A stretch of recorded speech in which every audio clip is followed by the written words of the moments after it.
Suivez Congo Plenitude TV.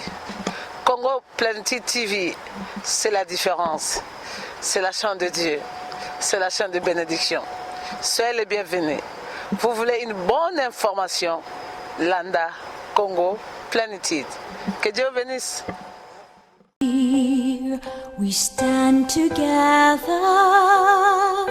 one in our humanity, for we all come from the Father. We are one family. It's our school of love and peace, where we've learned there's a way for the world to live in harmony, and together we all say, this is where peace begins. Bonjour, bonsoir, bon après-midi, chère famille. Ça dépend de l'heure que vous vous trouvez présentement. Soyez encore une fois bienvenus sur notre émission de tous les jours, Congo Plenitude TV. La mission qui vous a promis de très bonnes informations, beaucoup plus sur vos familles et ma famille aussi. À titre de rappel, je vais encore une fois me présenter. Je m'appelle le pasteur Ngandou Amissi du ministère de la vraie valeur familiale. Comme je vous avais promis la fois passée que nos émissions ne seront que basées sur la famille, parce que j'ai un peu expliqué quelque chose avant sur la famille et je ne manquerai pas à tout moment de vous les rappeler, juste pour que vous ne puissiez pas perdre le fil d'idée de ce que nous sommes en train de découvrir ensemble avec vous pour le moment. La famille, c'est le terrain d'attente, comme je l'ai encore dit. La famille, c'est la toute première institution de Dieu qu'il a instituée avant toute autre chose. La famille, c'est la première institution que Dieu a donnée. Ses principes, ses lois et tout de lui,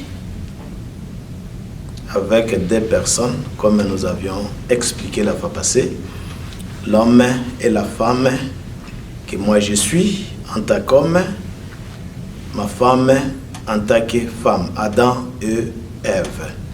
Mais avant d'aller en détail dans le titre de notre programme aujourd'hui, ça sera un peu la continuité de notre deuxième partie que nous avions débattue sur le but de Dieu pour la création de l'homme et la femme. Le but de Dieu pour la création de l'humanité. Notre titre sera intitulé « Pourquoi nous nous marions ?» C'est très profond et très important. Pourquoi nous nous marions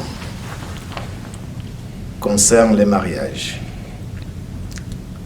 Et avant d'y aller, il y a un petit remarque juste, bon, je ne peux pas appeler ça une remarque, mais quelque chose qui est venu de l'extérieur, parce que pour le moment, beaucoup de gens m'appellent, ils m'écrivent, faire des commentaires sur ce qu'ils reçoivent. Quelques-uns sont pas d'accord avec moi, d'autres sont totalement d'accord avec moi. Je voulais juste partager une petite expérience avec vous avant d'y aller, de quelqu'un qui m'a appelé. Bon, lui, après avoir suivi les 2 messages que j'ai déjà lancés, il a préféré à ce que son pasteur aussi puisse aussi suivre ces messages. Voilà la réponse qu'il a reçue chez le pasteur. Le pasteur lui dit non, ne suivez pas ces histoires de ces messieurs-là. Ça va vous perdre. Alors, il a beaucoup insisté. Il a dit, non, pasteur, suivez, peut-être ça va vous intéresser, parce que moi, j'ai suivi du début jusqu'à la fin. Le pasteur dit, je ne peux même pas regarder là-bas. Alors, qu'est-ce que je vais dire? Je ne dirais pas que ce pasteur est mauvais ou bien il a tort, non. C'est une réalité que nous avons actuellement, nous les hommes, aujourd'hui. Parce que nous nous trouvons dans une situation où nous n'arrivons pas à savoir exactement ce que nous avons besoin. Et la plupart des cas, nous nous sommes vêtus d'un caractère, d'une nature de formalistes, de conservateurs, et cela arrive à un certain niveau, si nous entrons un peu en détail, de faire de Dieu aussi un conservateur, de faire de Dieu aussi un formaliste. Et pourtant, Dieu n'est pas limité de temps et d'espace. Dieu est illimité. Une fois Dieu est illimité, sa parole, ses principes, tout de lui est illimité. Alors, on ne peut pas limiter Dieu à un certain niveau comme j'ai avec ma petite connaissance et je dirais que voilà, c'est tout ce que Dieu doit donner à l'humanité. Ça, c'est un grand défaut. Et cela ne permettra jamais à ce que les autres puissent s'en servir. Jésus a connu les mêmes problèmes. Beaucoup de gens, des envoyés de Dieu qui sont venus dans l'histoire, ils ont connu les mêmes problèmes. Et cela peut-être notre période a un peu plus évolué. Il ne faut pas que nous puissions nous laisser dans cet état de conservateur, cet état de formaliste. Et la Bible nous aide, et beaucoup d'autres livres nous aident. Si ensemble avec vous-même nous pouvons regarder dans le livre des Romains, Romains parle clairement, il dit que ne vous conformez pas des siècles présents. Soyez transformés par le renouvellement de votre intelligence, afin que vous puissiez discerner de ce qui est bon ou mauvais. Cela ne peut pas trop m'inquiéter parce que Jésus-Christ lui-même en tant que le Messie, il était enfanté dans cette situation avec les hommes de l'Ancien Testament. Quand le livre de Deutéronome avait fermé l'Ancien Testament dans Deutéronome chapitre 4 verset 2, Deutéronome a dit, de ce que je vous ai prescrit, vous n'ajoutez pas et ne soustrayez rien de ça. Si vous le faites, vous serez aussi condamné de Dieu. Sans pour autant aller un peu plus loin, même lire la Bible que nous avons actuellement dans l'Apocalypse.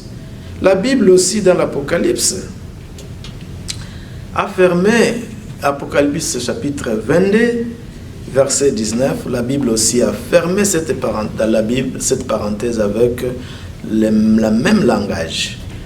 De ce qui est prescrit dans la Bible, vous n'ajoutez rien et vous ne retirez rien.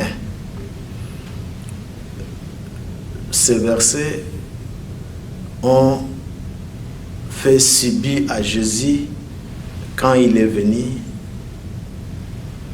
des situations très difficiles. Quand il était devant les hommes, tu viens contredire les lois mosaïques. Moïse a dit, n'ajoute pas, ne retire rien. Tu viens contre les lois d'Abraham. Bien que Jésus pouvait les expliquer beaucoup de choses sur sa mission, sur sa vision, qui ne venait pas répéter la même chose qu'Abraham. Il vient leur amener une nouvelle expression de la vérité. Il vient leur parler ouvertement du Père. Il a illustré même ça avec un exemple, que Moïse a bâti la maison au niveau de la fondation. Moi, je viens terminer la maison, mettre les murs, la toiture et clôturer que vous puissiez y habiter. L'homme n'a pas accepté à cause de ces langages. Mais encore une fois, dans le livre de Luc, Jésus repose la même question avant de partir. Il dit, quand le Fils de l'homme reviendra, trouvera-t-il la foi sur la terre? Jésus a pressenti la même situation. Dès qu'il va revenir, il va connaître les mêmes problèmes. Et pourtant, il avait déjà prophétisé qu'il ne viendra pas vous répéter, il ne viendra pas nous répéter les mêmes paroles que les disciples, que les hommes bibliques nous ont écrits. Si nous pouvons encore toujours nous référer dans la Bible, comme je vous avais encore parlé un peu avant, lisons dans Jean 16, 25, Jean 16, 12, 1 Corinthiens 13, 9, 11. La Bible et Jésus nous promet une nouvelle expression de la vérité. Apocalypse 10, 11. Nouvelle expression de la vérité. Il ne vient pas nous répéter de ce que nous avions connu. Alors, cela, ces parenthèses, je la parle, excusez-moi, parce que c'est ça la situation actuelle. Ce n'est pas seulement de mon collègue pasteur là, c'est la situation actuelle de notre réalité aujourd'hui. Mais nous ne sommes pas sans ignorer que le monde actuel que nous vivons, en regardant l'âge que nous vivons aujourd'hui, c'est l'âge qui ne donne pas l'espoir. Ça ne donne pas l'espoir. Nous vivons dans une période qui témoigne clairement le déclin de l'humanité. Le déclin de l'humanité, je dis bien. Le déclin de ce monde à tous les niveaux, en commençant par le niveau individuel, l'homme en tant qu'individu, l'homme en tant que famille, l'homme en tant que société, l'homme en tant que nation, l'homme en tant que monde. Nous sommes tous d'accord que toutes ces dimensions sont dans le déclin. Et nous avons découvert ça ensemble dans notre petite introduction que nous avons donnée juste au début, que nécessairement avec cette situation que le monde connaît, Dieu en tant que jaloux de l'humanité, en tant que jaloux de ce monde, il ne peut pas abandonner ce monde dans cette situation. Il doit nécessairement faire arriver une réforme à tous les niveaux. Parce que quand il a créé, c'est avec un but, un objectif à atteindre. Et lui-même dit clairement dans les livres religieux qu'il ne peut pas abandonner son but. Il ne peut pas abandonner son objectif. Il doit le faire arriver, peu importe le temps que ça va prendre. Et cela, il va le faire avec le Messie. C'est l'homme qui est en accord avec lui.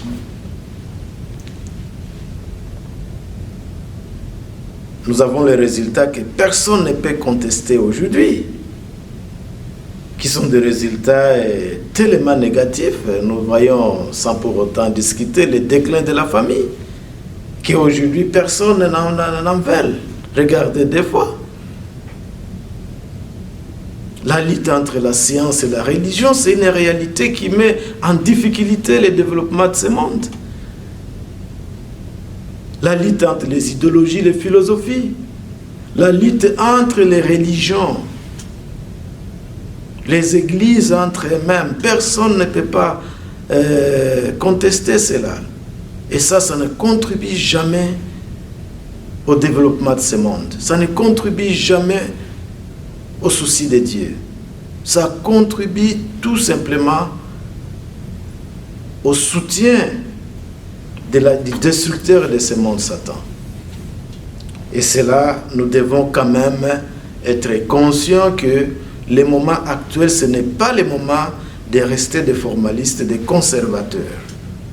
Nous devons nous dépasser à cela. Pourquoi? Parce que Dieu, quand il nous a créés, frères et sœurs, c'est à son image qu'il nous a créés. Une chose que nous ne pouvons pas oublier, sa ressemblance que nous sommes, nous. Dans nous, il a mis toutes les potentialités qui nous permettent de se découvrir notre identité, qui nous sommes. Il a mis dans nous l'intelligence, il a mis dans nous les lois, il a mis dans nous la conscience, il a mis dans nous l'amour, le jugement, tout ce que vous voulez, afin que nous ne puissions pas être des inaptes intérieurement, que nous soyons aptes intérieurement. À tout moment, quand il donne sa parole, que nous soyons capables de les recevoir, de les comprendre et de l'exécuter. Parce que nous avons toutes ces potentialités dans nous. Alors, à la fin des comptes aujourd'hui, le monde est ce qu'il est, ce déclin que nous connaissons, mais parfois, les gens n'ont pas de soucis. Ils ont toujours pensé que c'est un problème de Dieu, ce n'est pas notre problème à nous. Et pourquoi ils nous ont fait ces partenaires? Et c'est pourquoi ils nous ont créés à son image. Ces partenariats-là engagent la responsabilité de deux. La responsabilité de Dieu et la responsabilité de l'homme. C'est ça le partenariat.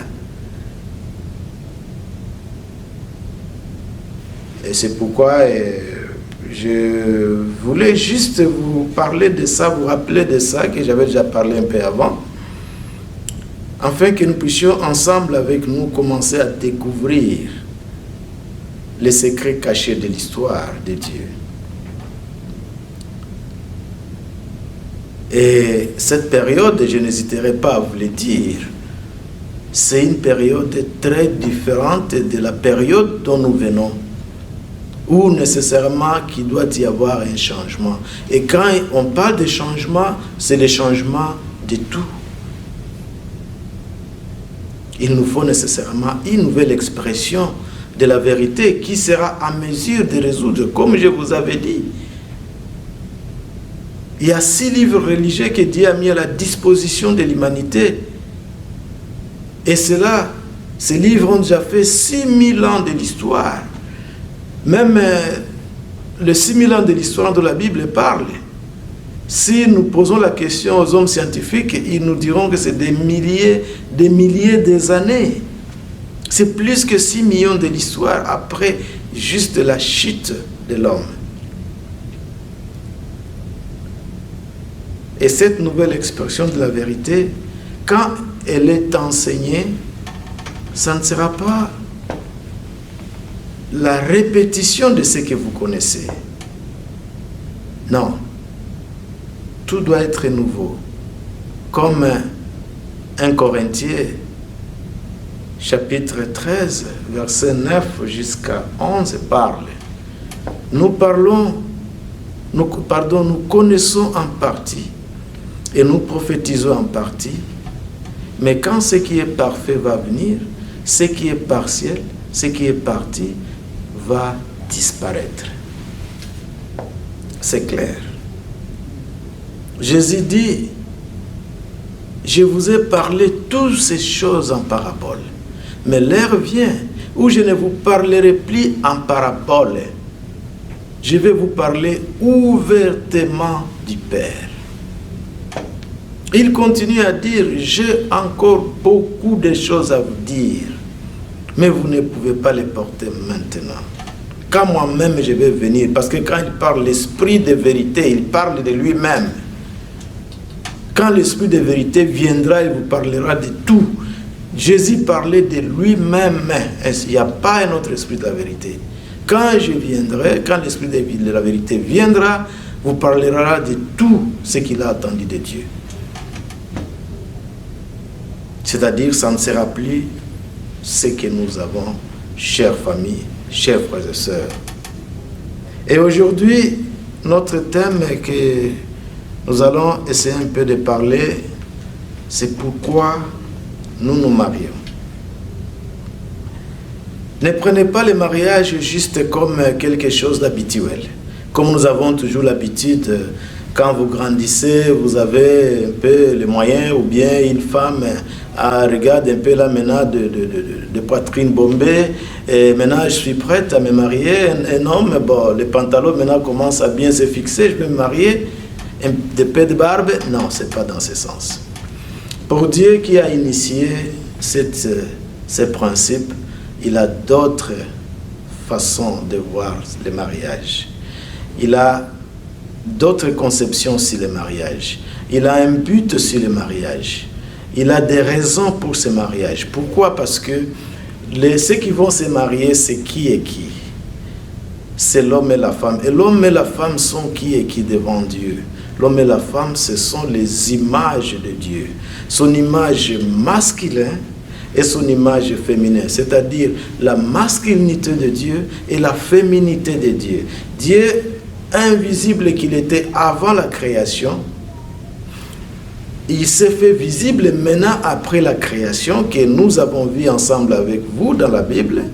Maintenant, sa visibilité est exprimée par la masculinité de l'homme et la féminité de l'homme. La présence de l'homme ici sur la terre, la présence de la femme.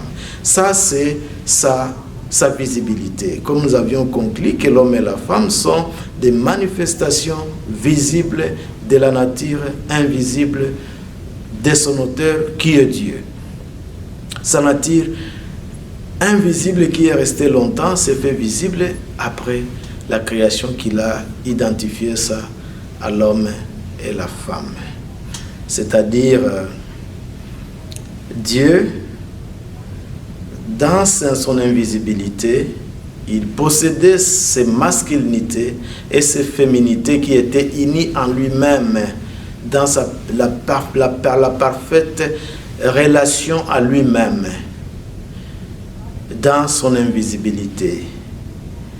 Alors, il a projeté ça dans la création pour concrétiser la raison de sa création. Parce qu'il voulait voir ça maintenant substantiellement, physiquement, pour qu'il puisse, lui, pas vous, en tant que Jean et même Madame Jeanne, pour que lui puisse nécessairement se perfectionner encore d'une manière extérieure, substantielle, afin qu'il puisse être égal à lui-même. Perfection. En lui-même en tant qu'invisible, il voulait aussi se perfectionner lui-même en tant que visible. Alors, cette masculinité de Dieu et cette féminité de Dieu projetée dans la création a beaucoup de noms. Il y a des Jean, des Marie, de Michel, de Jeanne, de Françoise, de Joseph et consorts, chers frères et sœurs, chers couples, chères familles. Ça ne vous appartient pas. Ça, ce sont des masculinités et des féminités de Dieu. Alors, c'est-à-dire, le but, les raisons du mariage va venir tout de suite là.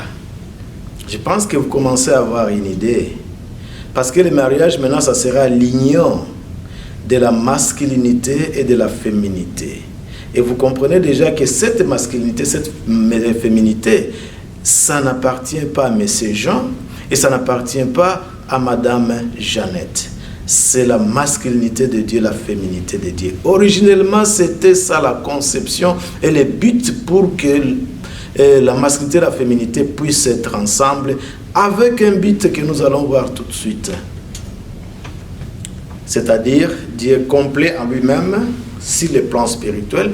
Quand il s'est projeté dans la création, c'est quand il s'est projeté dans la création, il voulait être égal à lui-même encore, c'est compléter, en fait qu'il devient de la même manière extérieurement et intérieurement pour qu'il y ait une relation réciproque de donner et recevoir entre l'intérieur et l'extérieur, afin que ça puisse nécessairement donner la joie et le bonheur.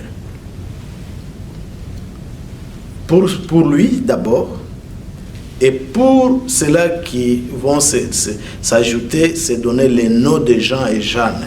Mais le vrai nom, c'est la masculinité de Dieu et la féminité de Dieu. C'est ça le vrai nom. C'est-à-dire, premier but, Dieu est incomplet intérieurement, il veut devenir complet extérieurement. Ça, c'est la toute première raison. L'amour qui doit unir les deux, cet amour intérieurement dans Dieu sur le plan spirituel avant la création, cet amour était perfectionné, était parfait dans Dieu lui-même. Alors Dieu, en projetant sa nature sur le plan extérieur, il faut que ces deux natures-là puissent perfectionner l'amour de Dieu lui-même. Perfectionner l'amour de Dieu entre sa masculinité et sa féminité. Qu'après avoir perfectionné son amour d'abord dans l'esprit et le corps de la masculinité, l'esprit et le corps de la féminité, enfin, il doit perfectionner cet amour dans les relations. L'amour qu'il doit utiliser, ça doit être l'amour de Dieu. Ce n'est pas l'amour des gens et l'amour de Jeanne. Ce n'est pas l'amour de M. Michel et l'amour de M. Janine, Madame Janine. C'est l'amour de Dieu qui doit être utilisé dans cette relation, que ça puisse se perfectionner, afin que cet amour soit au service des choses de des restes de la création. Comment ça? Par la famille, par la société, par la nation, et le monde et le reste de la création. C'est cet amour-là qui doit nécessairement être utilisé pour le reste de la création. De deux, que son état masculin, son état féminin, de M. Jean et Mme Jeanne, ils doivent s'échanger les organes sexuels. L'organe sexuel de M. Jean n'appartient pas à M. Jean, ça appartient à Mme Jeanne. Et l'organe sexuel de Mme Jeanne n'appartient pas à Mme Jeanne, ça appartient à M. Jean. Ils doivent s'échanger les organes sexuels. Comprenez ça, c'est vraiment important. Nous allons y arriver. Nous allons en revenir encore après sur ce sujet. Pas seulement s'échanger les organes, mais purifier ces organes. Parce que c'est à travers ces organes qu'il y aura la procréation. Et cette procréation ne va que procréer les images, les ressemblances de Dieu. C'est-à-dire Dieu lui-même, avant de venir ici sur la terre, il viendra à travers ces organes sexuels. Frères et sœurs, je pense que pour certains, ça peut être un choc, hein? Je comprends. Ça peut être un choc, mais c'est ça la vérité. C'est ça la vérité. Parce que nous possédons la nature de Dieu. Ce n'est pas la nôtre. Dieu, pour venir dans ce monde physique, il doit passer par ces deux organes. Deuxième raison fondamentale, c'est de pouvoir parfaire Dieu substantiellement et parfaire les domaines de la libération de l'amour. Dieu doit être parfait substantiellement. Sa perfection doit être égale, comme j'avais dit, sa perfection intérieure et sa perfection extérieure doit être égale. Son amour intérieur, son amour extérieur doit être égal. Ça doit être parfait par l'homme et la femme. Et dans cet aspect, dans ce niveau, frères et sœurs, chères familles, vous allez comprendre que le mariage d'Adam et Ève originellement, ce n'était pas le mariage, ça ne devait pas être le mariage d'Adam et Ève. Le mariage d'Adam et Ève, c'est le mariage de Dieu lui-même. C'est le mariage de Dieu lui-même. Le mariage de M. Jean et le mariage de Mme Jeanne, ce n'est pas le mariage de M. Jean et Jean, c'est le mariage de Dieu. C'est Dieu lui-même qui se marie à lui-même. Il est intérieurement uni à lui-même, extérieurement quand il est projeté dans la création. Ce sont ces aspects, sa nature, ces caractéristiques qui se marient encore qui se marient encore entre eux. Et ça, c'est son mariage à lui-même. Comprenez un peu cet élément, très très important. Et nous allons encore une fois dire que c'est une façon aussi que Dieu puisse apparaître, être visible ici sur la terre. C'est l'apparition de Dieu substantiellement dans ce monde physique. Il n'y a pas une autre façon que Dieu peut apparaître. Il doit apparaître qu'à travers disons, ces images, ces caractéristiques, ces natures à lui-même, dans toutes ses perfections. Ça, c'est cette façon que Dieu doit apparaître. On doit le voir à travers le mariage. Parce que l'aspect masculin ne représente pas Dieu au complet. L'aspect féminin ne représente pas Dieu au complet. Féminin, masculin, unis ensemble, représentent Dieu. C'est de cette manière que Dieu doit apparaître ici sur la terre. Encore une fois, c'est le point où l'amour de Dieu et l'amour de l'homme et la femme doivent se rencontrer. Dans les mariages, l'amour de Dieu qu'il voulait exprimer dans ces créatures, dont ces créatures ont la responsabilité de perfectionner cet amour-là, dans les responsabilités. Maintenant, quand ils viennent s'unir en mariage, unir ces deux entités, c'est la rencontre maintenant de l'amour de Dieu et l'amour de l'homme dans les mariages, à travers les organes sexuels. Les organes sexuels, frères et sœurs, parfois nous trouvons ça comme un tabou de les citer, mais je vous dis sincèrement, nous devons beaucoup plus parler sur ce point parce que c'est le palace que nous pouvons dire. C'est l'endroit totalement important pour Dieu. C'est son endroit important. Là où l'amour de Dieu et l'amour de l'homme doivent se rencontrer, c'est par les organes sexuels et dans les mariages. Nous disons que à son troisième élément,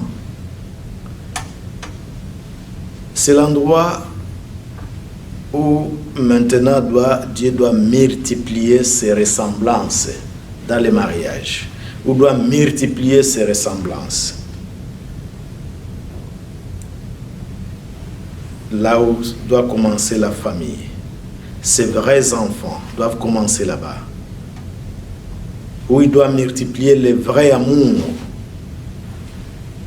Parce que le vrai amour de Dieu, frères et sœurs, parfois nous sommes des fois trompés. Et quelqu'un vous appelle et vous donne de très bons conseils, il vous donne un peu d'argent et ainsi de suite, vous dites que non, vraiment vous avez eu l'amour de Dieu quelque part. Oui, ça va, je ne refuse pas, mais le centre où l'amour de Dieu doit être expérimenté, c'est dans les couples, c'est dans les mariages, où le vrai amour de Dieu doit être expérimenté. C'est l'école dont on doit enseigner l'amour de Dieu dans les mariages. Tout le monde doit apprendre ce que signifie l'amour de Dieu dans les mariages. Les enfants doivent apprendre là-bas avant d'aller à l'extérieur. La vraie vie, ce n'est pas ce que peut-être nous avons toujours parlé. Vous allez quelque part, quelqu'un vous donne, c'est pas moi quoi, ou bien vous allez trouver un petit boulot, vous avez la voiture, vous avez les biens matériels, une très jolie maison. Ah, en tout cas, j'ai une très bonne vie. Non. La vraie vie en soi, c'est dans le mariage. C'est dans la famille. C'est là où la vraie vie de Dieu doit être découverte, dans les mariages. Le lignage de Dieu lui-même, là où commencera sa génération, là où commencera la multiplication de ses ressemblances, son lignage en lui-même, son lignage du sang et son lignage total. ça doit commencer dans ces mariages-là. Et c'est pourquoi, juste quand nous avons enseigné les 3 grandes bénédictions que Dieu a données à l'homme, nous avons mis l'accent sur la 3e bénédiction qui était la deuxième bénédiction qui était de se multiplier les enfants de Dieu, qui est la bénédiction la plus importante. Frères et sœurs, les mariages, nous les prenons tels que nous les prenons aujourd'hui, et nous les négligeons, nous les rejetons, mais je vais vous dire quelque chose que c'est absolument demandé à tous. Ici sur la terre, si nous avons encore la chance d'avoir le souffle de vie ici sur la terre, le but pour lequel nous sommes créés, c'est ça. Et le mariage va exprimer ce but-là. C'est-à-dire chacun de nous, que vous soyez marié présentement, que vous soyez célibataire présentement en préparation pour le mariage, que vous soyez divorcé, que vous soyez veuve,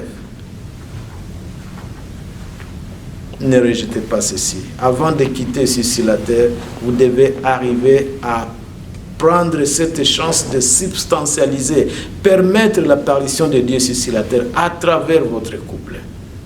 Voilà, chers frères et sœurs, chers familles, je voudrais juste terminer par là pour aujourd'hui en disant que je suis totalement sérieux parce que je sais que en se présentant devant les réseaux sociaux, je sais que beaucoup de gens vont me suivre. J'ai une grande responsabilité sur la considération de vos vies, sur la considération de vos familles, sur la considération de la société, de la nation et du monde. C'est la vie des gens, toute la vie des gens que je suis en train, soit d'orienter dans les conditions les plus bonnes ou de désorienter. Et cela, cette responsabilité me reviendra à moi si jamais je ne suis pas dans les bons. Mais je vous assure que la vérité est têtue, c'est comme un fait. Certainement, vous soyez d'accord ou pas avec moi, ce n'est pas quelque chose qui est venu de moi, c'est une nouvelle expression de la vérité qui vient de Dieu, du Dieu au Messie, du Messie à moi et moi à vous. Parce que l'homme que nous sommes, la toute première des choses, nous devons nous identifier.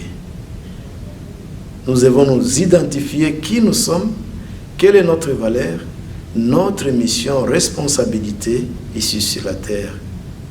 Et c'est ça exactement. Et ne vous fatiguez pas parce que ça, c'est juste le début. C'est juste le début.